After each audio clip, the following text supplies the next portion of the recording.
Hello, welcome to the TU Sports Extra podcast. I'm Patrick Prince, joined by our beat writer on the Golden Hurricane, John Tranchina, and it's officially December, Christmas month. John, we're coming at you on December 1 on Thursday, so get your Christmas shopping going if you haven't already. I, for one, have not, so there's Me neither. that. So speaking of December, John, nothing like a coaching search in December. Philip Montgomery was let go after 8 seasons. You only covered him for 1 season, but why don't you just talk about your experiences with Coach Montgomery before we kind of get into who's next? Yeah. Okay. Yeah. I always found him a real engaging guy to talk to. He was always very open to me asking him questions and to being, forthright for the most part about what was going on with them. You know, there were certain things he didn't talk about. It was kind of funny among some of us in the media where we joked about how he would always get a little annoyed when I would ask him every week about the injury updates and stuff. But, beyond that, yes, I was only here for 1 season, so it's a little hard for me to speak to what must have been a cumulative effect of why he was let go. But from what I saw, the biggest thing to me that stood out about him was that his players loved him, and always spoke so highly of him. They really respected him. He made it such a family environment, and I think the players really enjoyed that. He had the players over to his house for Thanksgiving. They called his wife Mama Monty. Like, it's kind of like I really enjoyed that aspect of it, and I think that fostered a really great environment for this team. But obviously, results on the field weren't quite the same. You can get into how good a coach he was or whatever. That's one side of it, but the other side of it was he was a really good guy and very positive force for the program. Yeah, and he represented the school well. He and Ashley were active in the community, great representatives of Tulsa, the university, and also Tulsa, the town. Right. Okay, let's get into this a little bit. Given all that, and given some of the injuries that they faced, notably to Davis Brin, who was on fire early in the year, I'd really would like to have seen this year with a healthy Davis Brin. And you can say injuries are part of the game. You got to overcome them. Yeah. That's all well and good, but you can't lose your quarterback this day and age. We just in the state of Oklahoma, John, we saw that this year when Dillon Gabriel was out at OU. When OSU doesn't have, it's easy to say you got to overcome injuries. It's not so easy when it's the quarterback. So I would have loved to have seen a full Davis Brin this year and see what would have happened. If I'm TU, I would not have gotten rid of him. But also I see that what you mentioned earlier, the totality of it, when you have 8 seasons and 5 of them are losing seasons, you can understand the decision. Maybe you agree with it, maybe you don't. But like I said, I don't fault TU for doing it. But also I wonder what could have been this year with a healthy Davis Brin. I've thought that all season long. You're talking at least 2 extra wins. I figured like this would be a 7-5 team. And would you be firing him after that? I doubt it. You know what I mean? And right. And I I say that's pretty conservative feeling for what would have happened had Brin been healthy all season. So yeah, that's the tough part of it. On the other side of it, I will, as I agree with you that maybe it's the cumulative side of it, and there's only been 3 winning seasons. The other thing, and maybe this was part of the influence as well. You look at what has struck me in the last month or two is just the aura of excitement around the basketball program with a new coach. Similar situation where a guy was up and down and around 500 for 8 years, and they let Frank Haith go, and now we have Eric Konkol come in, and it's been like a huge breath of fresh air. There's a new energy around that basketball team. And the same thing happened last year with the women's team with Angie Nelp in a similar circumstance. So, and there's a huge, and they're taking that next step forward this season. So seeing how I wonder how much of an influence that had on Rick Dixon's decision to fire Montgomery, knowing that is likely the result, next season with a new coach coming in. I mean, That's a real good point, John. Yeah, I mean, there's something to be said for new energy, different energy. That's right. a really good point. Yeah, 100%. And you're right. Eric Conkle has been a breath of fresh air so far. I love hearing him talk. Yeah. He's just, and I don't hear him talk that often. Not like I see it a lot, but just he just. I can see you guys wanting to play for him. He just seems like the kind of guy you want to play for, right? Right. Anyway, and well, Montgomery was that way too for his players. So but there is still that, with the basketball team, there's just that freshness about it that just makes you excited. Even though we can get into this a little later, but even though the team is only 2-4 and they're having their struggles, there's still that feeling around them. You're willing to give them the whatever the benefit of the doubt that they're going to get better and wait, sure. Allow for that progression to happen. Okay, two-part question. Did Davis Brin going into the portal surprise you? And then also Braylon Braxton also entered the portal. They lost both their quarterbacks. Did either one of those moves shock you? Did you see that coming? Yeah, that was both of them going was a shock. I figured, honestly, Brin going was not as surprising to me.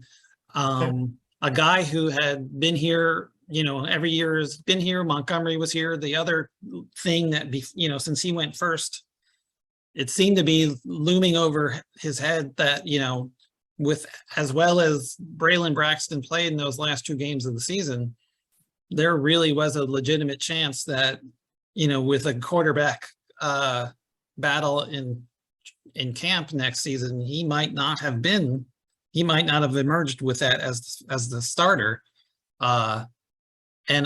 So from a purely football standpoint, it made sense to me that he would enter. What did shock me was Braxton doing it. Because, with Brin leaving, that opened the door for him. He was basically already, bam, you're the starter next season. You're going to be, there's no question about it. It was already, as soon as Brin left, it was like, all right, we got Braxton. He's our starter. And now he's leaving. It's hard not to see him leaving as a result of Montgomery being fired. Brin, you could look at it to football reasons, but it's with Braxton, it's clearly got to be a result of that. But yes, yeah. that was shocking. And I know there's a lot of TU fans that started panicking yesterday, like, oh my God, what are we going to do? We don't have a quarterback now. We lost both of them.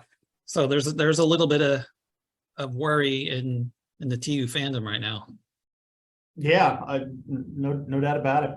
So let's talk about who's next. Some names floating out there we see on social media, just it's easy to float a name out there on social media saying this guy, is a candidate or whatever. At the end of the day, we really don't know. But it's fun to kind of speculate a little bit. Of the names you've seen floating out there, who intrigues you? Well, at first I was really intrigued by G.J. Kinney, former TU quarterback. So immediately, that's one thing I really liked immediately about him. He's, being a former player and a guy who was here as recently as about 10 years ago, maybe 11. I think it was 2011 was his last season. So, somebody who's been here relatively recently, who gets the vibe, gets what it means to play for TU. That intrigues me a lot. Then the more I thought about looked at his resume or whatever, I'm a little more skeptical, but just because there's so little experience. Yeah, he was he's the coach at Incarnate Word right now. I guess that's an FCS team. They're in the FCS playoffs right now, and I think they're 10-1, so they're having a great year. That's a lower level, so it's only his first year as a head coach, so that makes me a little leery. He was the offensive coordinator at Hawaii, so he's got some experience in more bigger time football, but only 1 year of head coaching experience makes me slightly leery of him. The other name that really stood out to me was Seth Littrell, who's the coach at North Texas right now. they just finished a 7-5 season in the Conference USA. They're, I believe that's one of the teams moving into the AAC next season, one of the new members. So that's going to be it's interesting that he might look at this as a step up when his school is actually joining the same league as Tulsa next year. So, but even besides that, that's an intriguing a name for me. He's a Oklahoma guy, played football at Muskogee and at OU, and so he's still being an Oklahoma guy. I'd still probably rather have a former TU player. The other name that's out there that fits that bill that people are talking about is Brennan Marion, the current wide receivers coach at Texas. He's a former TU guy. So, but I don't believe he has any head coaching experience at all. So that puts him back into the same boat as my concerns about GJ Kinney, who does have head coaching experience. So there's a few names out there that are intriguing. I don't know if anybody has hit me yet that I'm like, that's the guy I want. Well, whoever they hire, they got to do it pretty quick, right? Timing is key here. I mean, the early signing period has kind of changed everything, right? You figure it's got to happen pretty quick. You'd like to think so. I mean, yeah, it's December 21st, so you got 3 weeks or whatever. And you can see with the guys entering the portal, not knowing who the coach is, that's a key point. You guys, they have 8 guys who have committed to Tulsa that you think are going to sign on that day. Now maybe they're not going to because they were recruited by Montgomery and loved his feel of family and all that. Who knows if they're going to want to come here now, at least, especially not knowing who the next guy is. So you definitely would like to have the coach in place by then, and then allow that person to do some recruiting. So it's not just get him in place by December 21st. You got to get him in ahead of time so he can do some recruiting, maybe pull some guys from wherever he was previously, or whoever he was, at least recruiting previously at his former place. So it's a big deal to get him here as soon as possible. But obviously, you need to let the process play out and get the right guy. But obviously, speed is of the essence. Yeah, it's a double-edged sword, right? You want to be quick, but not too quick. Yeah, no doubt about it. All right, let's talk a little hoops. Mayor's Cup is Saturday, 2:00 at the Reynolds Center. Home game for TU. So, what are your thoughts on that game? You'll be there covering the game. Your thoughts on that? Yeah, so TU's going into this game 2-4. They've lost a couple of games in a row here, so it's an interesting. This will be an interesting game for them because, obviously the last game was Oklahoma State. They were a good opponent. That didn't quite work out the way they wanted it. The previous, actually, they're going in and losing 3. They lost the previous 2 in the Myrtle Beach tournament the previous week. Got smoked by Murray State in the last game of that tournament. Didn't look very good, which is interesting because 2 games before that they were pretty much played an almost perfect game in a win over Loyola Chicago. So this is a young team that's still learning its way. It's inconsistent, and there are certain things they're pretty good at and certain things they're not so good at. One of the things that Coach Concold has talked about that they need help with is rebounding. They're kind of a smaller team. They don't have a real big man. That hinders that aspect of their game. It'll be interesting to see them go up against Oral Roberts. I think it'll be a nice close game. The styles match pretty well, I think, in terms of how they play. So that's going to be an exciting game, especially, it seems like the players put a little more emphasis on this game with the Mayor's Cup on the line. So, and you said that a second ago, John, about, growing pains. This is Conco's first year. What are you seeing from the team so far? Putting the record aside for a minute, are you liking what you're seeing, just whether it be effort or energy or whatever? Do you like what you see? Yeah, absolutely. I do. These guys are putting it all out there. They're buying into his program. They're, there's a real emphasis on defense, on trying to play tough. And I think you're seeing that on the floor. Sometimes it's a question of how how effective are they at it, or are they,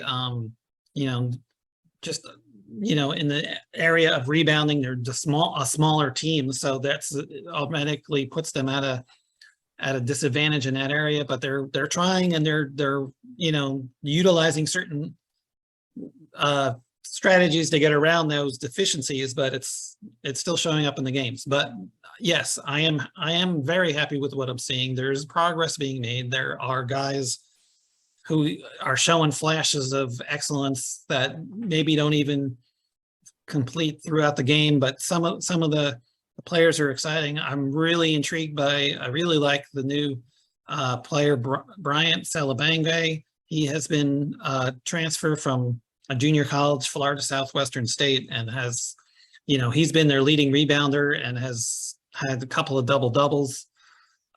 He's scoring about 8 points a game and about 9 rebounds. So he's looking really good. Some of the new players are good. They're still working on, they got a lot of new guys who haven't been used to starting roles. So there's still a lot of moving parts there in terms of finding the right fit and who matches well with each other in the lineup. But so far, yes, I'm enjoying the process of watching these guys grow. All right, we'll call that good for this week. You can download us for free at Google, Apple, or Spotify. John and I come at you once a week, usually on Thursday. We appreciate you checking in. John, enjoy the Mayor's Cup, and we'll catch up next week. All right, sounds good.